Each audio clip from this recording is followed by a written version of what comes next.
Shalom and welcome to this edition of Revealing the Truth, where we cover the headlines, the heartlines, and biblical truth. I'm your host, the Reverend Rabbi Eric Walker, and this morning we're visiting with Dr. Kevin Leman, author of Making Children Mind Without Losing Yours. More than 1 million copies sold. Dr. Leman, welcome to the program. Hey, my pleasure to be with you. I'm looking forward to this. Dr. Leman is an internationally known psychologist, radio and television personality, speaker, and educator who has taught and entertained audiences worldwide with his wit and common sense psychology. The New York Times best-selling and award-winning author of more than 50 books, including the Birth Order book and Have a New Kid by Friday, Dr. Leman has made thousands of house calls through radio and television programs such as Fox and Friends, The Real Story, The View, Fox's The Morning Show, Today, Morning in America, CBS The Early Show, The 700 Club, Focus on the Family, and CNN. A former contributing family psychologist to Good Morning America, Dr. Leman lives with his wife, Sandy, in Tucson, Arizona. They have 5 children and 4 grandchildren. Dr. Leman, I've got to ask this question. How did we go from the don't do as I do as I say, and wait till your father gets home world to if you don't give me what I want, I'm going to call the Department of Family and Children Services and turn you in? That's a great question to start with because it's taken a while. I think it actually started to ferment back in the 60s, quite frankly. But, you know, I'm old enough. I mean, I'm so old I did Phil Donahue. Nobody even knows who Phil Donahue is today. But, you know, back in the days of, well, I'm old enough to, let's put it this way. I'm old enough to remember when kids actually obeyed their parents.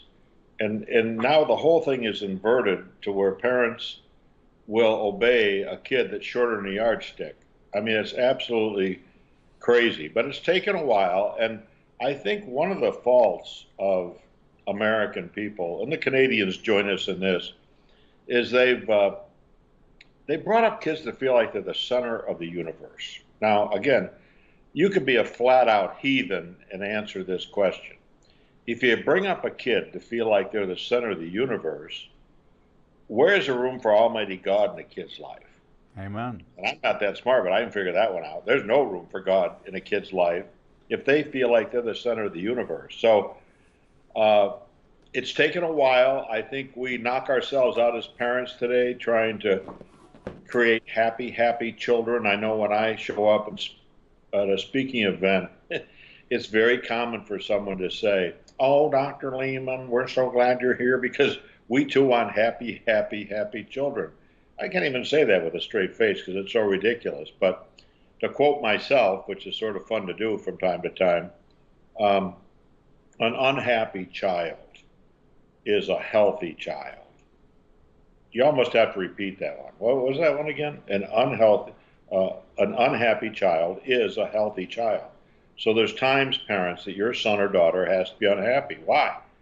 Because they were snarky, they talked back, they stole something, they violated a family rule or God's rule, and there needs to be a consequence. You know, you're exactly right. I've said for many years, we have told our children you can be anything you want to be, and we've been lying to every one of our children. Because I was born in 1952. I was born to an Eastern European Jewish family. The tallest person was 5'10". It was me. I wasn't going to play for the NBA. Yeah. I was not going to be an NFL star. And so I was never raised in a home where I was told that I could be anything I wanted to be. I was told that whatever I worked at, I could excel at if I worked hard at it. And I could be anything I wanted to be if I worked hard enough to obtain that goal. But it wasn't that I was naturally inclined to the world was my oyster and I could be anything I wanted to be. And it wasn't going to be easy, and it wasn't made easy for me. You had to work your way through it. Now we have parents who are afraid of their children or who have moved into the friend zone with their children, and they wonder why their children talk to them the way they do. How does this dynamic come about? Well, this might be a good time to talk about a couple things. You help me remember, Rabbi Eric, to talk about why praise is destructive with children. We'll talk about that a little later, but let's talk about authority. You know, if you go out on the streets, you name the city, any city in America, if you just look at bumper stickers, sooner or later you'll run into question authority. It's huge today. Everybody wants to question authority. Well, you and I grew up in authoritarian homes.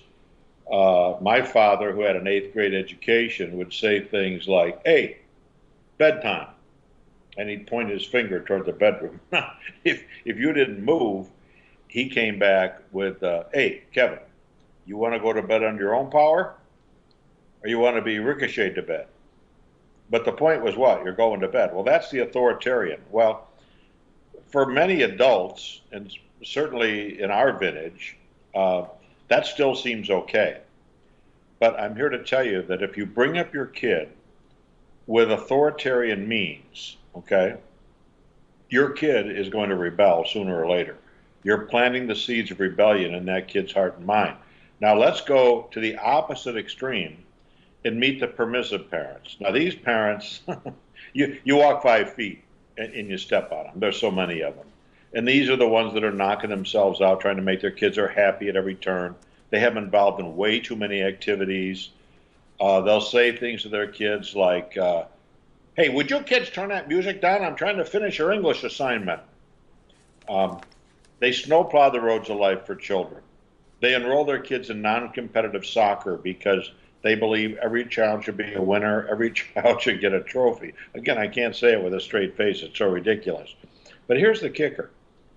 Either extreme produces a kid who will be rebellious. In other words, the kid that's brought up in the permissive home, where the parents just blow blue smoke his way and tell him he can do anything he wants no matter what, that kid is going to rebel because of the lack of firm guidelines in the family. Late breaking news. I want people to really listen. Your kids actually want to please you. You heard me right. Your kids actually want to please you. I always tell people when I'm speaking, if you grew up on a farm, you're excused from tonight's presentation because Kevin Leman isn't going to teach you much about life, because on the farm you learned that, number one, you gave back to the family. Everybody cooperated. Today, and here's the question for parents, are you rearing your kid in a home or hotel? Well, I think most American parents rear their kid in hotels. Well, what does that mean? Well, it means you give them room service, you give them food service, and very little is expected of them. So we've got these two extremes, the authoritarian, who can, by the way, I have to clarify one thing. The authoritarian can make kids knuckle under for a while. If you're strong-fisted enough, strong-willed enough as a parent, but sooner or later that kid is going to break free and he's going to get back at you. Now, the midpoint between the authoritarian and the permissive is what I call the authoritative parent. And that's the parent that stands firm with their kid. They have positive expectations for them, and they don't let them off the hook. So when the 17-year-old goes off at dad and says, "Hey, get off my case, get out of my life, chill, man, give me space, don't have a cow, man," that same kid, an hour and a half later, comes back and says, "Hey, Dad, yeah. Hey, can I take your car? I want to go to Jake's house, and some of the buddies are coming over, and we're going to play some video games together." "Well, I'd love to help you, son, but right now I'm out of your life." You see, the psychological punch there is, wait a minute, God didn't put me on this earth for you to run over me, okay? Now, a kid might apologize, or he might ask the question, "Well, how come you're not letting me do this? You always let me do this." "Well, because I don't like your attitude. I don't like the way you talk to your sister, your brother, your mother, whatever." Now, at that point, many kids will break down and they'll actually cry and give you a little dog and pony show and throw in an apology. And many parents will make the mistake to give in and cave at that point because, "Actually, Ralph, he did apologize." Well, I got news for you, Ralph and wife. The proper answer might be, "Honey, I told you you're not taking the car. Tomorrow's another day. We'll see what that brings. Now, that's what I call vitamin N, which is no. So you got vitamin E, which is encouragement, not praise, but vitamin E, encouragement, and vitamin N, no. And that's what gives the balance, I think, for parents to pull off this somewhat difficult position to be an authority over your children without being an authoritarian. How much has the introduction of technology into the equation impacted the parent-child relationship? Well, I call the cell phone, the smartphone, the new Goliath. And this is one that David's not going to win. The Goliath is there. It's not going away. It's getting worse. And parents are so, well, let me use a clinical term. They're so nuts, they're so stupid that they'll hand a smartphone to a third grader, second grader. I mean, it's crazy. I mean, and then you got parents who give the car keys to a kid who's not responsible at home. He's not responsible at school. Now you tell me, who's crazy? The parent or the child or the teenager? I think the parent. And Dr. Leman, should we be raising our children as if we're raising children, or should we be looking at the larger picture that we're raising future mothers and fathers and future husbands and wives and future productive members of society, as opposed to just raising children? Well, the late Steve Covey said something really interesting. He said, start with the end in mind. And I think that sort of says it. That you have to remember, I know there are kids. Kids are going to do things that are dumb as mud, parents. That's why God gave us parents. And just like the good shepherd guides the sheep, there's times for guidance as we're rearing kids. But it's just so far out of control. It's upside down. It's crazy. So if you assume authority and you realize that this is a long-term process, you really are rearing an adult when you think about it. You, in your book, Making Children Mind Without Losing Yours, you've established a top strategy for making kids mind. What is that strategy? And it's multifaceted. Number one, you have to learn that you need to use action and not words.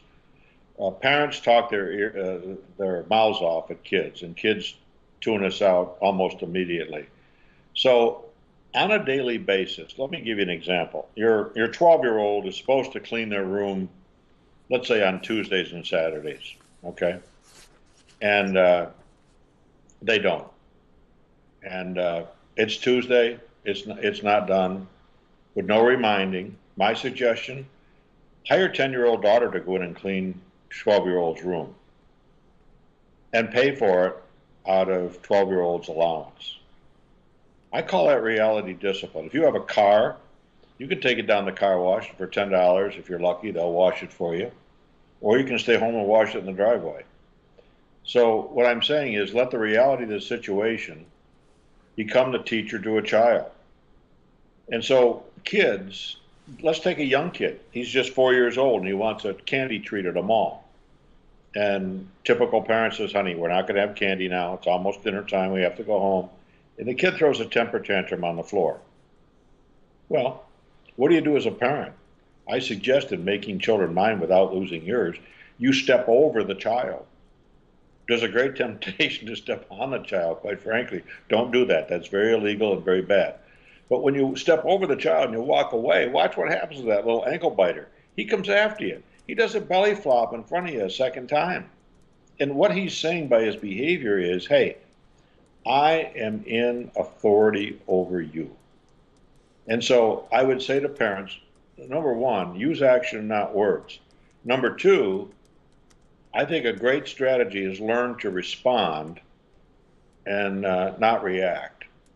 If a doc says to you, Rabbi Eric, you responded to the medication, that's good. If that same doctor says you reacted to the medication, that's not good. So maybe that'll help parents keep this in mind. But let's take that single mom that's going it by herself.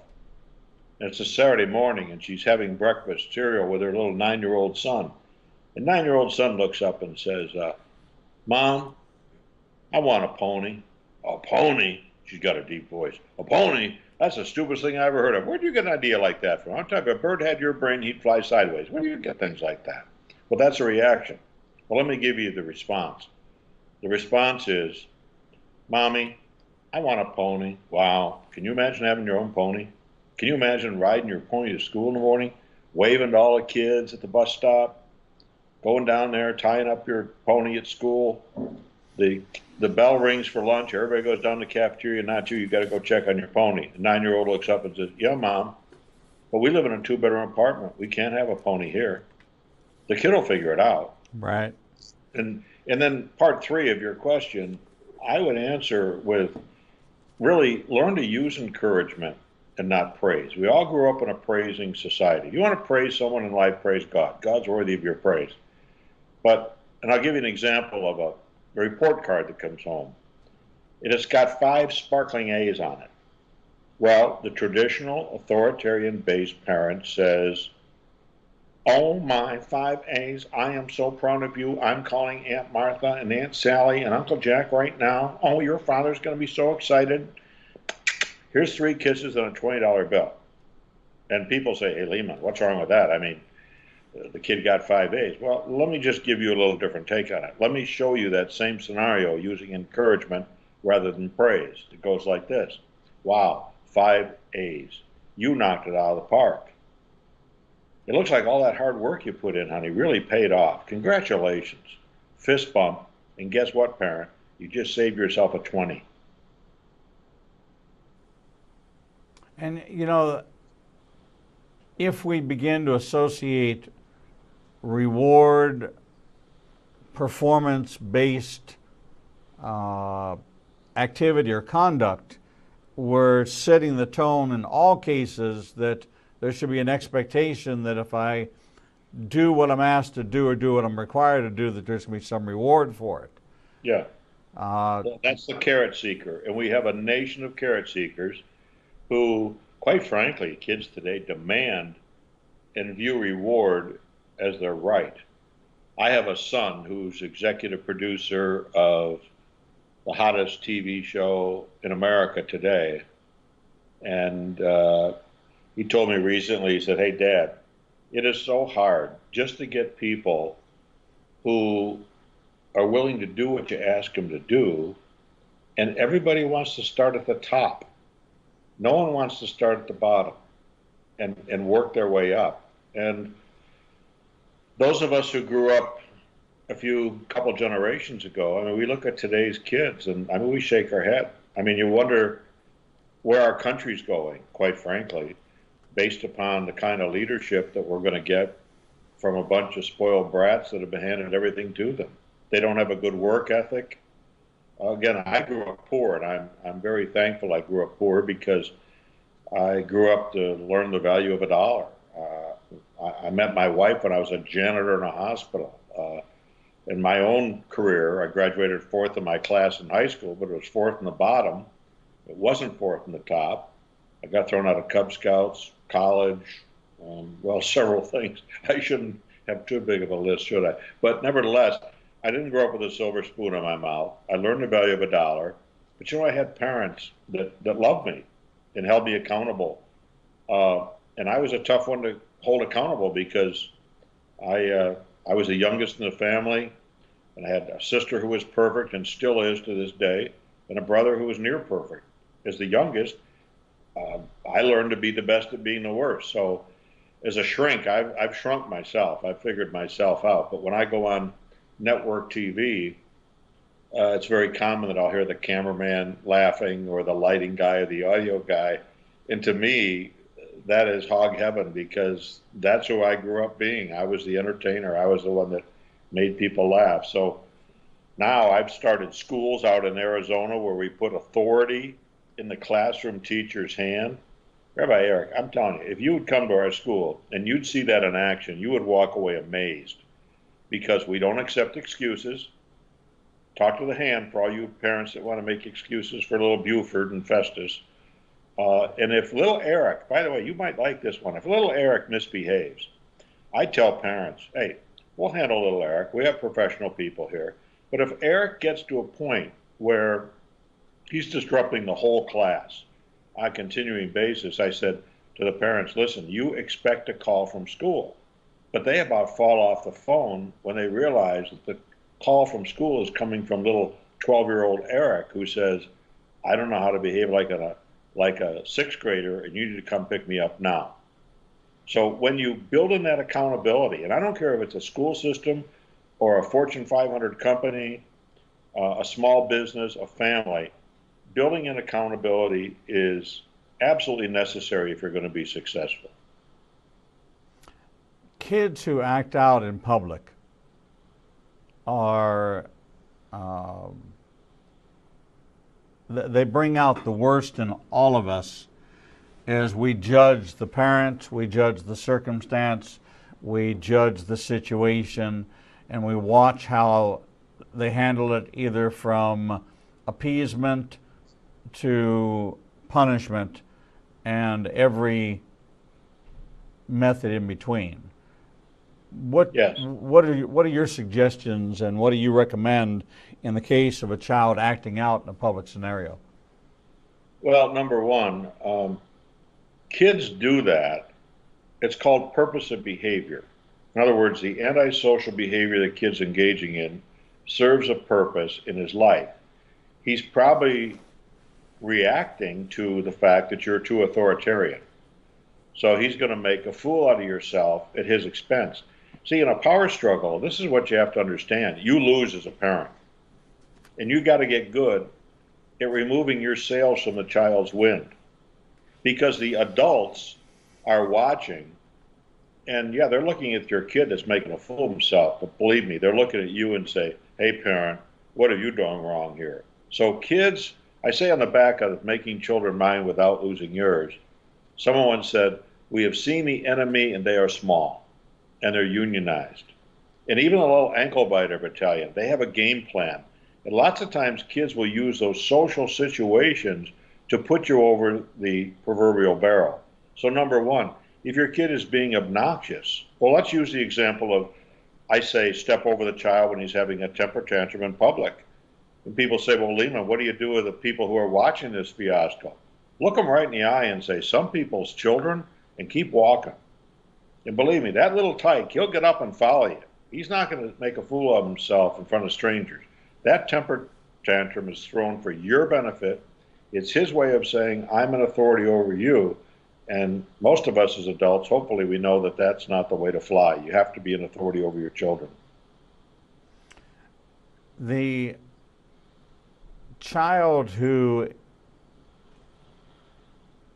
let me back up. A child's growth process is through boundary pushing, through expanding their territory. They're designed to grow physically, emotionally, mentally, socially. In order to do that, there have to be barriers and bumpers they come up against and press through in order to build almost resistance training like we do in the gym. How do you channel that? How do you creatively, I'm thinking about conversations I've had with my daughter where it's not come let us reason together because I'm 38 years older than you and I've got 38 more years experience than you. Why am I trying to reason with you? But where do we begin to move? And we talked about the consequence of being praisers. How do we move into becoming empowerers? Okay, you trigger so many questions with that. If you can imagine me on The View, okay, talking about sex. Yes. With those women, and here I am. I'm an old guy, married forever to the same lady. I've used humor to navigate a lot of waters in life. And I think when kids hit the hormone group, and I think that's what you're talking about, all of a sudden they get a little weird on you. But I think you got to remember, first of all, that these are kids. And for example, when the door gets slammed in the house, what do most parents say to that young lady? Hey, don't you be slamming the door in this house, young lady. My suggestion is to say something like, excuse me, honey, I'm not sure what that slam door meant. Did that mean you're sick of living in this four-bedroom home with premium Wi-Fi? Just checking. Or when the kid rolls their eyes, the adolescent, oh, honey, that was so good. Do that again, only do it in slow motion, would you? What I'm saying is you temper some of these growth spurts, because I call them the hormone group. They're weirder than weird. I wrote a book called Planet Middle School, and I love the title of the book because all of a sudden you got this semi-normal kid that all of a sudden enters into this abyss called the hormone group. And for Sandy and myself, I guess we would tell you that the teenage years were probably the best years, most enjoyable. You can do things with your kids, but I think you have to walk slowly. And the thing that I think advice I would give to parents, especially during those years, is I wouldn't ask your kids questions. Now, when you say that, that's like asking a fire not to burn, because parents love questions. But here's what happens. And I've got parents who say, Dr. Leman, I just think it's very important when your child comes home from school to ask them how their day was. Okay, let's go through that dog and pony show right now. Honey, how was your day today at school? Fine. What'd you do at school today? Nothing. Then your kid goes to their bedroom, locks their door, and texts their buddies like a woodpecker that's got a bad case of ADHD. And they meticulously begin to filter you out of their life. So again, don't ask questions, but, and this works with husbands, by the way, us husbands hate questions, and we hate the Y word. Every woman watching us today, keep this in mind. We hate your questions, we hate the Y word. The worst thing you can say to a husband is, honey, we need to talk. No man wants to hear that from his wife. But here's a little tip for you. Say to your son or daughter, honey, can I ask your opinion about something? Now, I just said don't ask questions.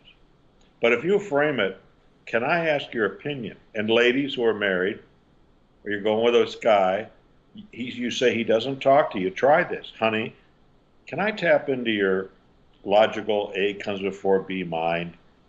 I'd love to know your opinion about this or that. Most men will talk your ear off. Most men are dissed in our society. So if you give a man an opportunity to say something, most smart women are going to take advantage of that and listen. So ditto for kids. Honey, can I ask your opinion about something? And let me add one other thing in there, Eric, another a layer, and that is some of us have families where that little firstborn sort of overpowers everybody, okay? In our family, it was Holly. We called her Judge Judy for short. She could run 4 of our lives simultaneously and do a pretty good job. But the smart parent will pull that second child aside and say to that second child, hey, honey, can I ask your opinion about something? Yeah, Dad, what? Hey, it's about your older sister. What about her? Is she a little over the top, or is it me? Now, I'm telling you, you have reached into that second child's heart and mind. That kid is saying, thank you, God, for a parent who sees what I'm up against. Because when that little firstborn is a little bluebird or a little yellow bird, and there you are as a crow, hardly making it socially and maybe not as well in school, I'm telling you, you reach into that kid's heart and mind. That's vitamin E on steroids. You know, that's quite interesting because I have 2 sisters, one of which is an only child. Oh, yeah.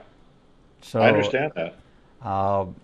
You know, the dynamics of the firstborn and an Eastern European home, firstborn girl, the golden child, and then comes along this smelly, noise-making 3 years later and looks and acts nothing like it. It's almost an alien kind of existence. And then I have a baby sister that's joined at the hip with my mother. My mother's 91 years old, and you know the 2 of them live very, very close together. And I left home at 15 because there was no world, there was no sphere. I had already had more education than my father did from the old country, and the world that I was living in 1967 was a world they had never seen. Nobody had ever seen it, and it was rife with opportunity where you want to rebel, you want to run away from home, great. You know, where can I drop you? I love people like you. So,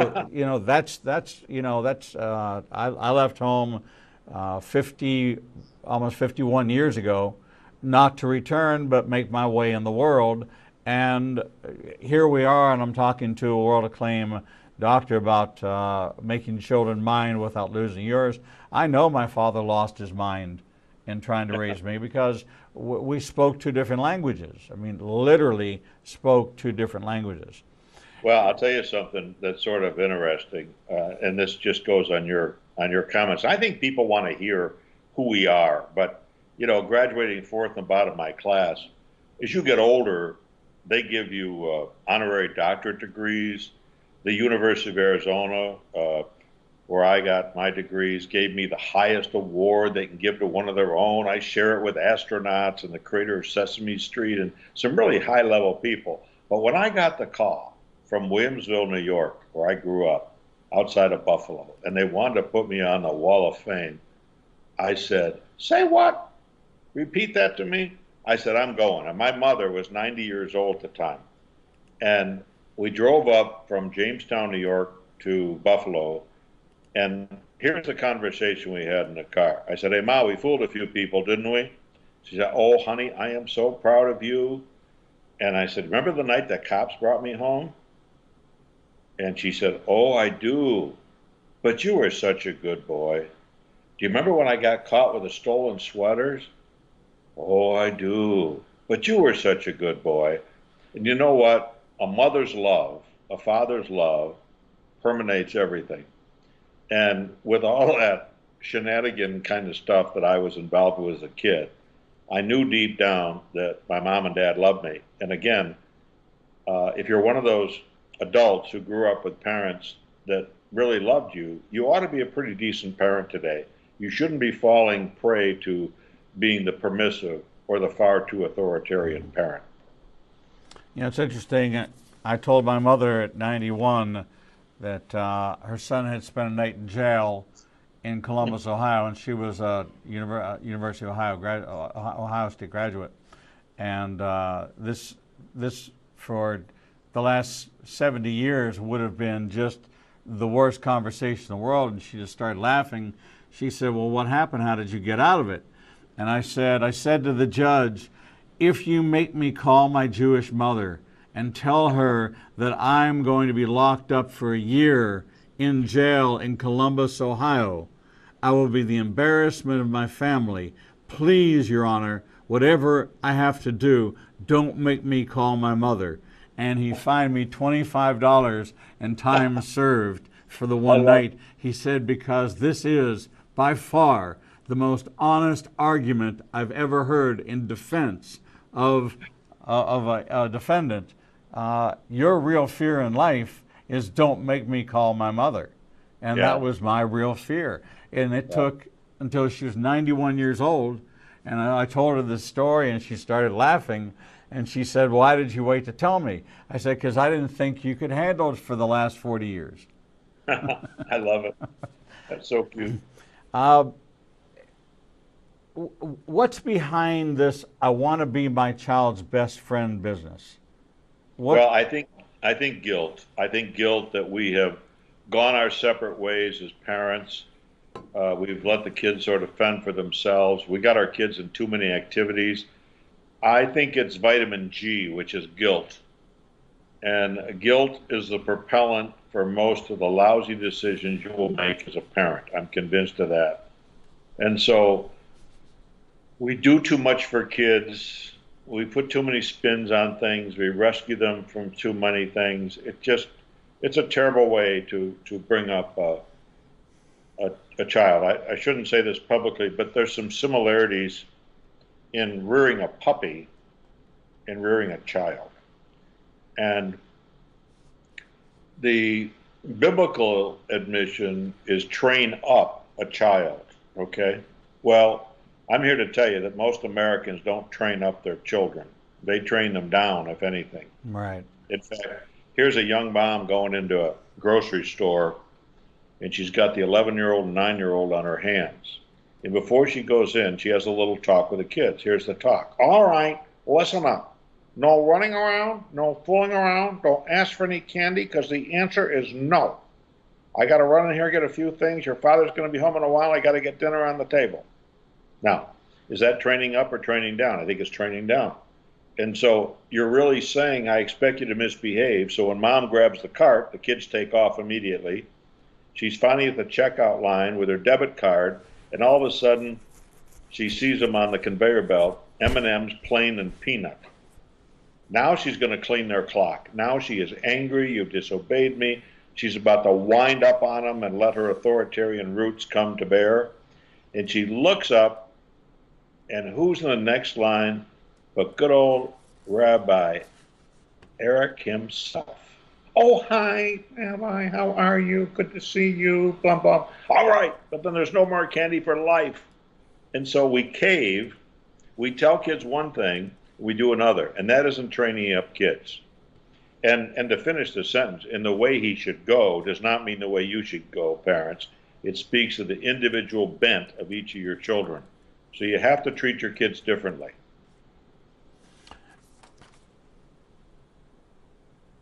Are there stages that we, our kids go through stages, but does parenting go through stages, or is there a certain consistency that really needs to be maintained from beginning to end? My relationship with my 28-year-old daughter, she's still my daughter, she's still my child, but I don't treat her like a child. My child rearing days are over. My adult counsel and availability are now there. That's different than still having children in the home.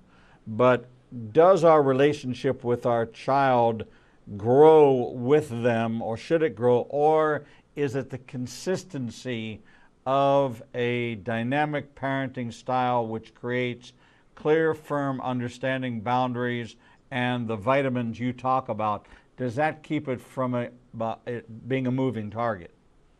I hate to answer things on both sides of the question, but I'm tempted to in this case because you do go through a stage as a parent. I remember bringing our firstborn, the lab rat, home from the hospital. And of course, we practice on the firstborn.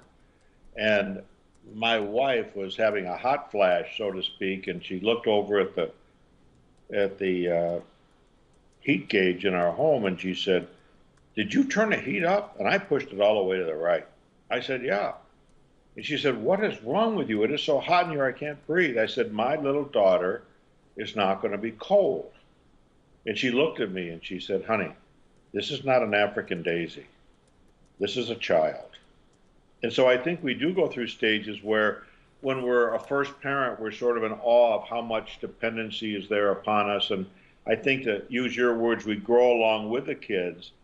But I think the salt and pepper that makes everything come out balanced is that ability to give those kids vitamin E, encouragement. Simple things like, "Hey, good job," or "Thanks for that." Those are encouraging words, parents. This is not rocket science. And vitamin N, no, you're not going to go. Your 15-year-old wants to go to a rock concert that's 60 miles away. It wants to go with another kid, and he happens to be 16 and driving.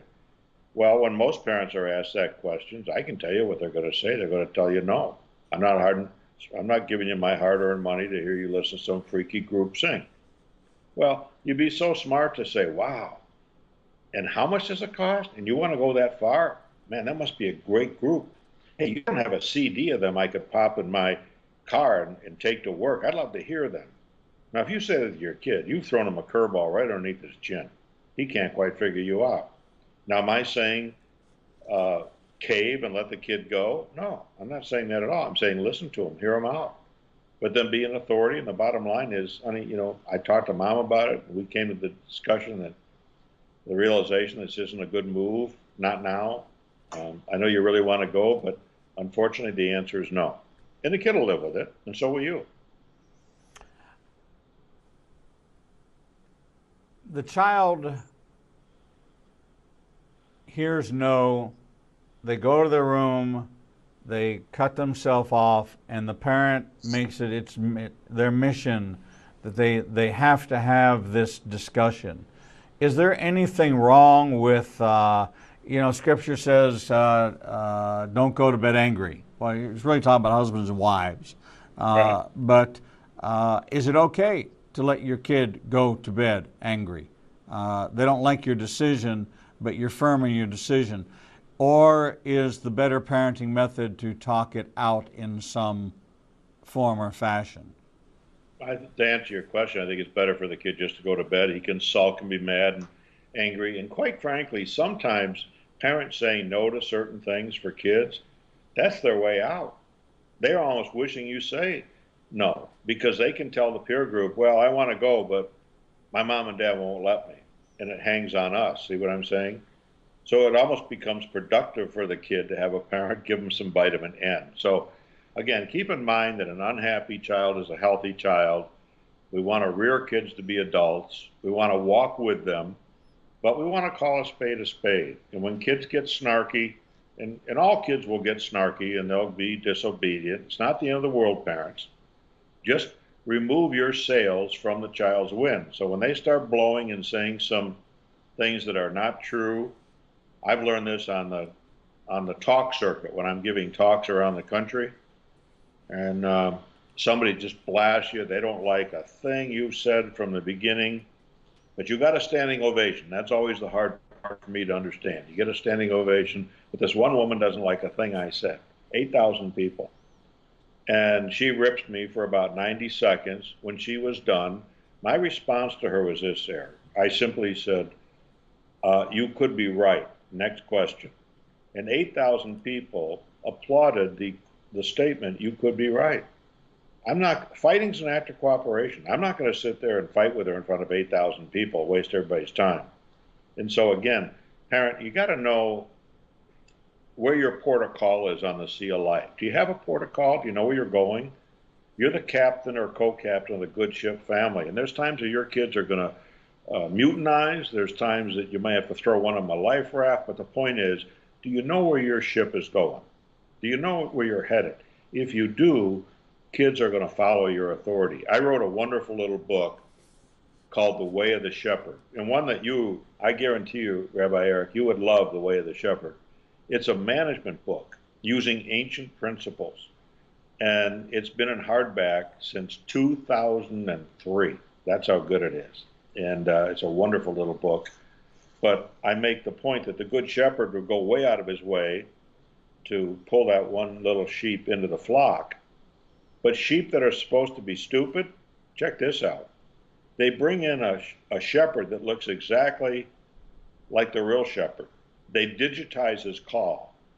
They bellow that call out across the pasture, and all the sheep turn around and look, but they won't follow the imposter.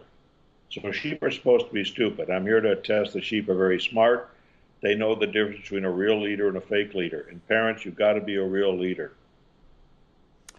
You know, it's interesting you say that because that brings up the question of clear boundaries, of the fact that it's still required today for a parent to know their child and their child's needs.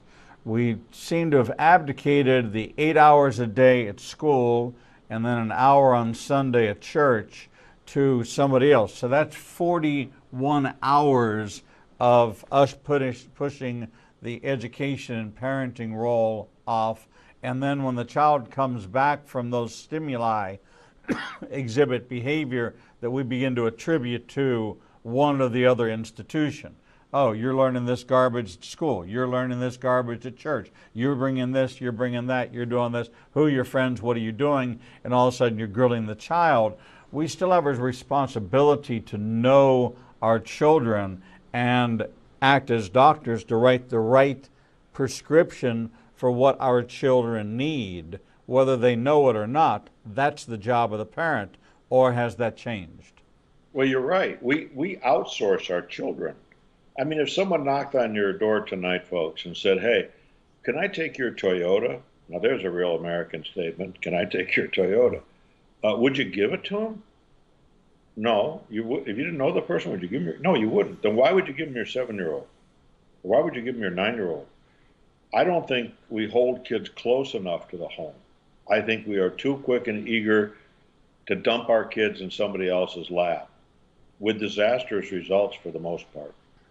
So there really is something to train, but how do you leave that indelible, I call it an indelible imprint on your kid's life if you don't have time with them?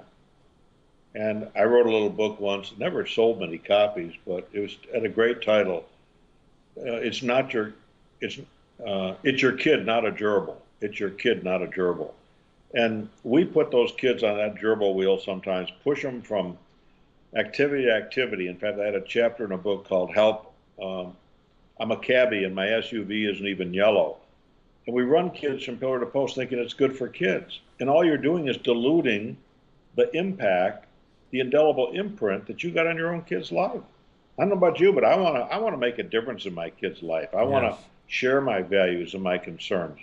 Do I want them to be clones of me? No, not at all. And they're all different. I got 5 of them. But it requires a knowledge of each one of their needs in order to develop the right kind. You know, it's interesting that, and I'll share a story with you. My daughter would act out, and I would try, people would say, try time out.